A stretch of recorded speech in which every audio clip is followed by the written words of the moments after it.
In this video, I'll walk you through the exact process and 10 things that I've used to create one high-ticket sale every single day for 90 days straight. This is me collecting 535,000 cash collected, USD, cash in the bank, not imaginary revenue, for myself and clients, of course. Now, there will be no magical edits in this video. We'll just dive right in and I'll walk you through them, and I have my notes right here so I make sure I don't forget anything for you guys. But number one is my fitness. Look, I was always into fitness. I was playing basketball in the past. I was too short to make an actual team, but I was fit and going to the gym. Everything switched though when I started committing again to becoming the person I want to become. Even when it comes to going to the gym, staying fit, a rule that I have for myself is sweat every single day. For me, it's 5 days weight training, 2 days just cardio, keeping myself active. It's not about the activity. It's about keeping the promises you make to yourself and creating an upward spiral momentum in your life. Once you build that momentum, even in fitness, it chains down. It's a chain reaction across your life. That's number one. Number two is coaching. Look, I've invested more than 100,000 to my online education. That doesn't go back to the days that I invested into pharmacy school and all of that. This is just for me learning how to market, how to sell, and how to write masterful copy online. But again, it goes back to being able to invest in yourself. When I invested last year into fitness coaching, I hired a professional bodybuilder to coach me on exactly what I should do to get in the best shape in my life.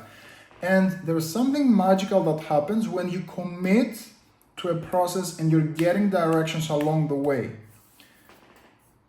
Number three is metrics that matter.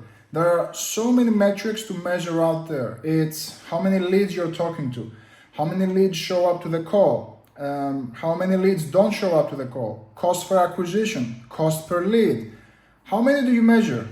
And also you add CRMs, you add tools on top of it, and how can you be sure what to track, what to optimize for?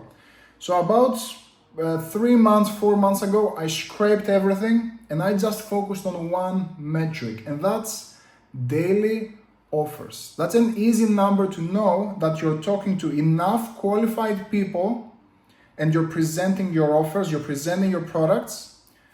And at the same time, it allows you to track a metric that's directly connected to revenue. If, for example, you optimize for 3 offers a day, you know at least you should be getting 1 sale a day.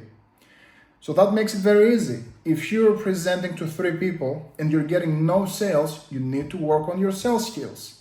If you're not presenting to 3 people every day, you need to work on your lead generation skills. So offers presented is a metric that I found very helpful. Now, number 4 is the idea of goals versus standards. We all set goals. We've gone through the programs, we've read the books. So I set my goals every single year. Then I read a book and they're like, you should 10x your goals. So I added a 0 and heads down, back to work, started working again.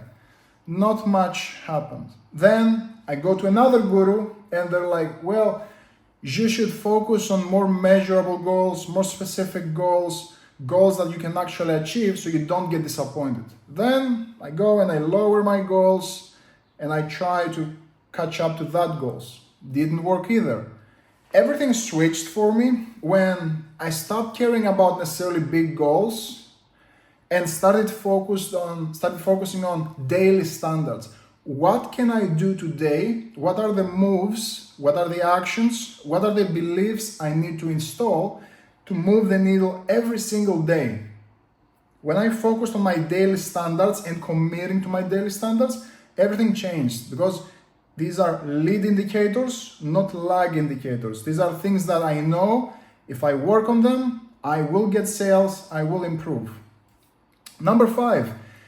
We have to know what we sell.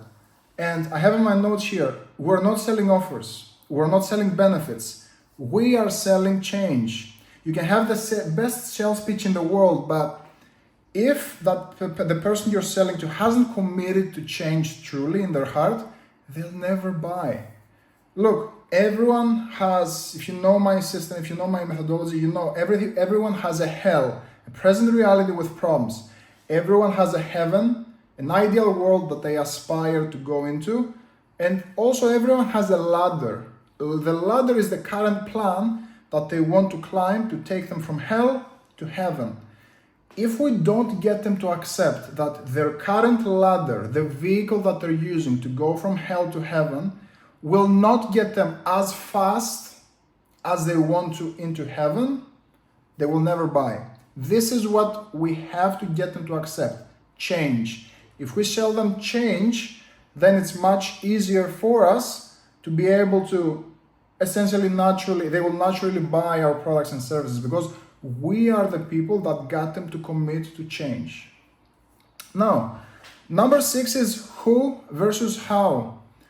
A very typical sabotaging loop I see a lot of people fall into is, they wish and they journal and they do the cold baths and cold exposure and whatever that might be. But when it comes to doing the actual work and going to their DMs and DMing people, following up with their sales pipeline, they stay away. Look, all the ethereal stuff and law of attraction have their place, but if you don't ask yourself in a day-to-day, in a minute-to-minute basis of, am I acting as the person that I need to become? I don't care how many vision boards you have around you, if you don't start from this hour to next hour to the next hour, if you're not acting as the person that you want to become and you're acting as that person, you're not gonna make it.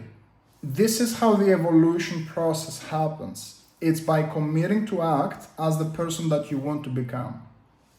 So it's not a question of how do I get to where I wanna go, is who do I have to become to get to where I want to go? Is it more committed? Is it keeping promises to myself? Is it becoming a better marketer? But we have to become a new version of ourselves. Then it's the market shifts that are happening right now. People are not buying solutions to their problems. There are way too many solutions for each freaking problem right now. They are too sophisticated. There are too many unique mechanisms. There are too many loud promises. There are way too many products to solve problems out there. Unless you found something very unique to solve, most coaches, most consultants, most agency owners, we are solving the same thing. So how do you shine through? It begins by asking yourself, would I buy from me? If the answer is yes, it's why would I buy from me?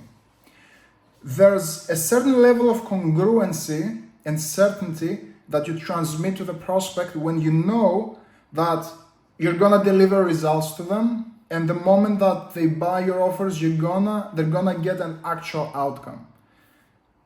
People can directly see your body language and smell and feel if you lack certainty or if you're certain that you'll deliver results for them.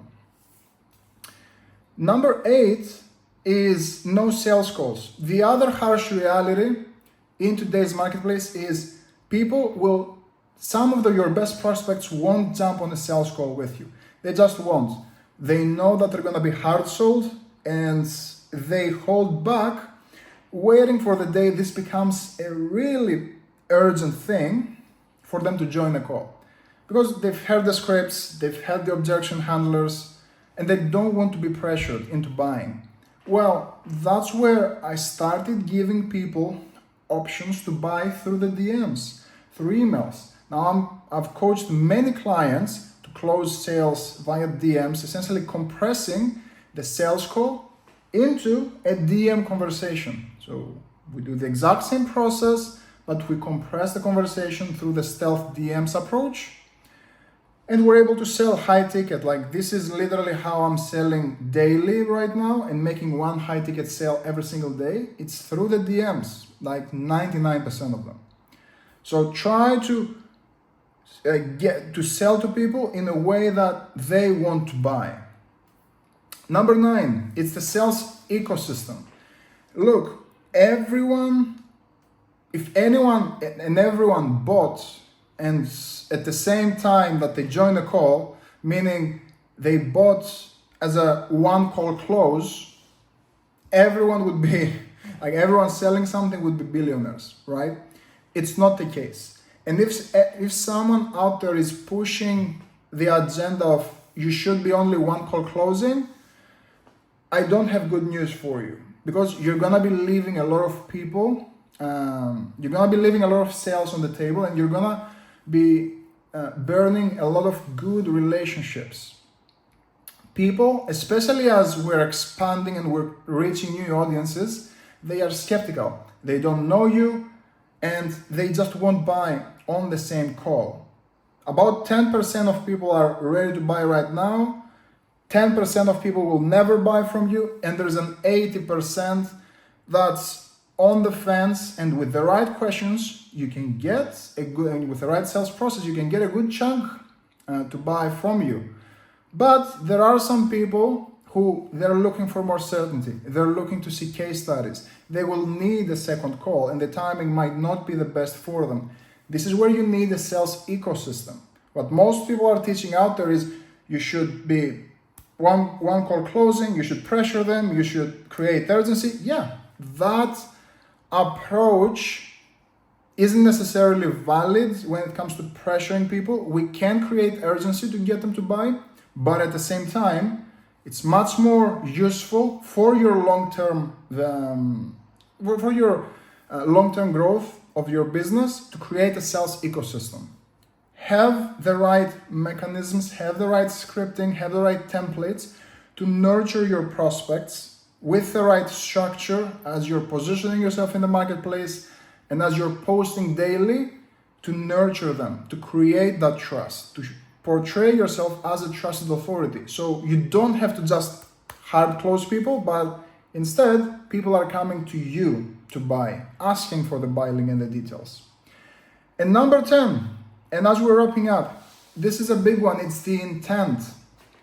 Hardly a day goes by where I don't see a post, oh, I picked up the phone, I called an old client and I closed them. Or, hey, did you close their ass? How would you feel if after a sales conversation you buy something from someone and the camera stays on and they talk to their spouse and they say, I closed his ass? How would you feel? Let's be real. You wouldn't feel content about it, right? Because you would feel like you were manipulated. I see this daily. Your intent has to be one of, I'm here to serve people. When we're constantly have the mindset of, oh, I'm gonna close this guy, or I'm trying to close them, prospects, people are not idiots. They're pattern recognition machines. And they smell what you're doing, and you're creating sales resistance, and you will lose the sale. And slowly, especially if you're planning on doing this for the long term, it will damage your brand and it will damage future results. Instead, we want to come from a place of service, and this comes from your tonality, your questions, and how you position yourself in the marketplace and on the call. For me, it comes naturally. I wasn't into the pharmacy field for 9 years for nothing. I care about people. I care more about helping them and keeping my name clean rather than just making a quick buck. That's how I am. For some people, it might not come naturally, but it doesn't serve you to show the intent of, hey, I'm going to hard sell you and I'm trying to close you. Try to serve. Come from a place of service and you will win on the long term. This has been Chris Rigoudis. If you've enjoyed the channel, please like and subscribe, and I'll see you on the next one. Enjoy.